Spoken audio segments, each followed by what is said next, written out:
মওলা গো, আমার মা অনেক কষ্ট করে আমাকে পেটে ধারণ করেছিল।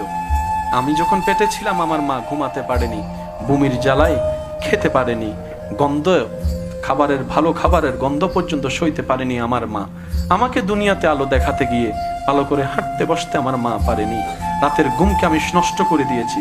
আমার মা যখন সারাদিন কাজ করে ক্লান্ত শরীর নিয়ে রাত্রে একটু ঘুমাতে যেত, আমি সন্তান মায়ের পেটে থেকে কিছুক্ষণ ডানে লাথি মেরেছি, কিছুক্ষণ বামে লাথি মেরেছি।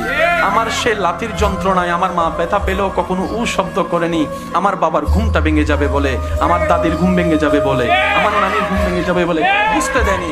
আল্লাহ গো, আমার মার জন্য আমি যদি চামড়া দিয়ে জুতাও বানাই দিই, আমার মা বাবার হক আমি আদায় করতে পারবো না। কিন্তু আজকে তো আমি অপারগ, কারণ এমন বাস্তবতা, কুল্লু নাফসিন যায়িকাতুল মউত, এটা এমন ছিল বাস্তব।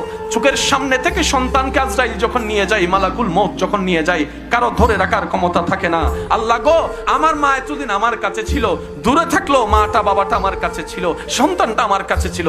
আজকে তো ইন্না লিল্লাহি ওয়া ইন্না ইলাইহি রাজিউন। মওলা তোমার দিকে চলে গিয়েছে, তোমার দিকে চলে গেল।